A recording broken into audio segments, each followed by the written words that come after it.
હાય દોસ્તો, good morning. આજે નવા બ્લોગમાં તમારું બધાનું હાર્દિક સ્વાગતમ છે.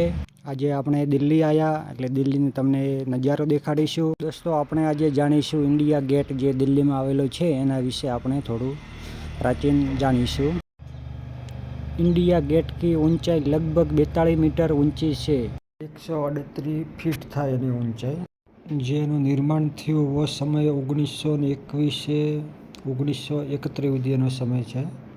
જે વિશ્વ યુદ્ધ થયું હતું એની યાદમાં જે સૈનિકો શહીદ થયા હતા એમની યાદમાં બનાવ્યું હતું. અંદાજે 70,000 સૈનિકો શહીદ થયા હતા. 10 વર્ષ એનો ટાઈમ લાગ્યો હતો બનવાનો. જે ઉદ્ઘાટન થયું 1931માં થયું હતું.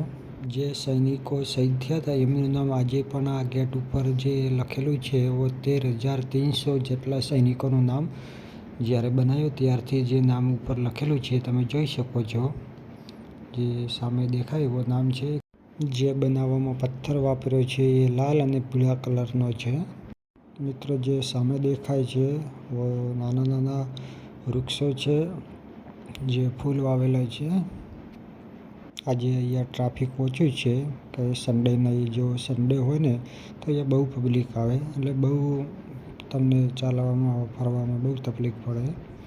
જે સામે દેખાય છે એવો તમે જોઈ શકો. 42 મીટર એની ઊંચાઈ છે ગેટને. જો મિત્ર કોઈને ઇન્ડિયા ગેટ ફરવા આવવું હોય તો મેટ્રો સ્ટેશન અહીંયાથી નજીક પડે છે. જે આપણે મેટ્રો સ્ટેશનથી બહુ નજીક છીએ. તમે જે જોઈ શકો છો અત્યારે તાપ પણ બહુ છે. જે બપોરના 2 વાગ્યા છે એના લીધે તાપ બહુ લાગે છે.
મિત્રો, તમે જોઈ શકો છો જે પાછળ ફોટો પડાવે છે બધા પબ્લિક. અત્યારે તમે જે સામે દેખાય છે એવો ગ્રુપમાં ફોટો પડાવે. સ્કૂલના જે નાના નાના છોકરા છે એ ફોટો પડાવે છે. તો આપણે હવે રવાના થઈ ગયા જે દિલ્હીનો ઇન્ડિયા ગેટ છે ત્યાંથી. આપણે બહાર જઈશું કંઈક નાસ્તો કરવા. તો આપણે અત્યારે બગીચામાં છીએ. તો જે સામે તમને દેખાય એવો ખિસકોલી છે. જુઓ કેવું સુંદર વાતાવરણ છે એકદમ. જે બાજુમાં પાણી વહ્યું જાય અને જો ખિસકોલી કંઈક ખાય છે. તો ચલો મિત્રો, આજનો બ્લોગ અહીંયા પૂરો કરીશું. આપણે ફરી મળીશું.